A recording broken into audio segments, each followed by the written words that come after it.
Yeah, we weren't very good. Nicholls State was great. They pressured us the length of the floor the entire game. We didn't handle it very well, as you can see on the box score with all the turnovers.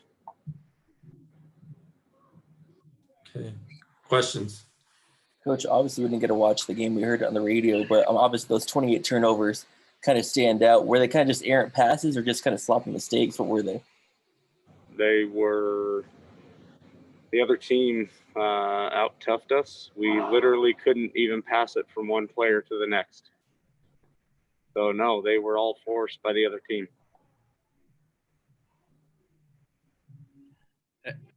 How frustrating is that when it just keeps continuing? Very. Felt like we were a little bit helpless. Nothing we could do. At the end of the day, I got to get our team more prepared for those situations.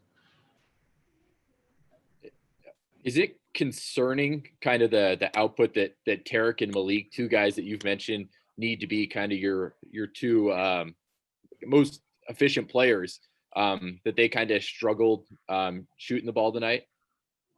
I think it's concerning that no one's really doing anything on offense. It's not just those two guys. I don't think we're really getting production from anywhere.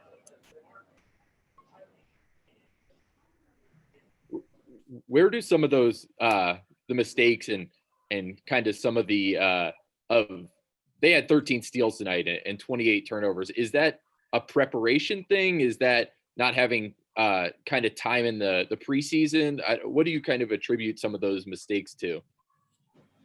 I attribute it to not having our team prepared well enough. I attribute it to not having some of those moments in a preseason exhibition game or scrimmage, or it's even hard.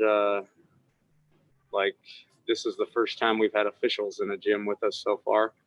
But I also think it's an experience thing. We don't have very many guys that have played in Division I before this weekend. So as ugly as it looks right now, we're all hopeful that it's going to get better here in time.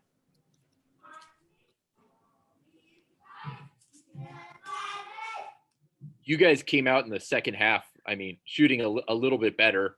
What was your halftime speech? Had a lot to do with just growing up and getting tougher.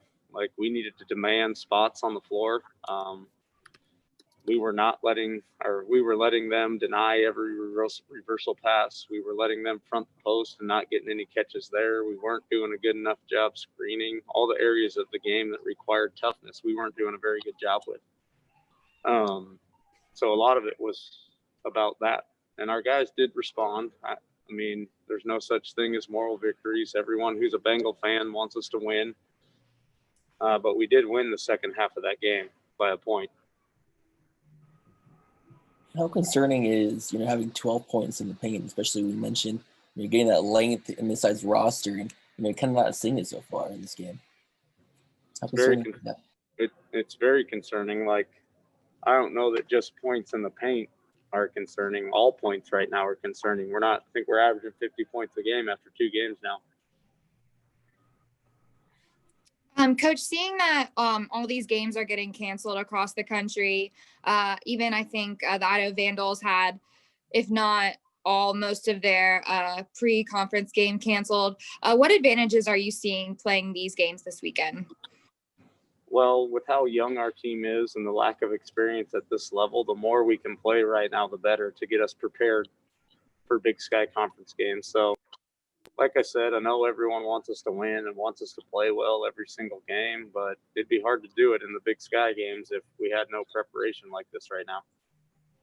Obviously, what is tomorrow going to look like with the quick turnaround for preparing for tomorrow's game against UC Davis?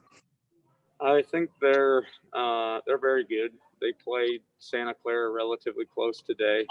They lost by about 10 to Nicholls State as well. It's going to be another tough game for us, but maybe a team that plays a style that will be better for us to face off against right now. Just watching your team early in preseason, did you kind of expect some of these early struggles, or did you feel like you guys were more prepared and would come out a little more ready? Well, I think there's a lot of different ways you could look at it.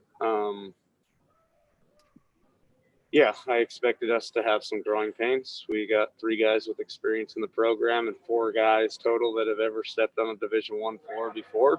So yeah, that definitely was going to be a challenge for us. But there's so many different things going on in the world that make it hard too. In combination with that, like we never disclosed all the information, and I don't want to give anyone's medical info, but we've even had a COVID pause this fall too, which we're allowed 30 total practices as a team before you play your first game. And I think we were able to get all of the team on the floor together 22 times up to that point. So there's a lot of different things that we're battling right now that prevent us from getting where we want to be. But I know if we just keep plugging away, we'll get better.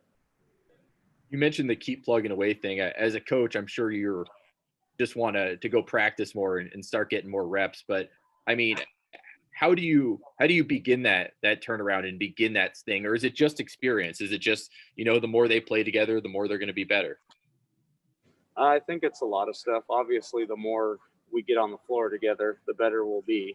So that's going to take a little bit of time. But like I said when I started, like for moments like tonight, I got to do a better job getting them prepared for that. Yeah. So I think it's a lot of different stuff.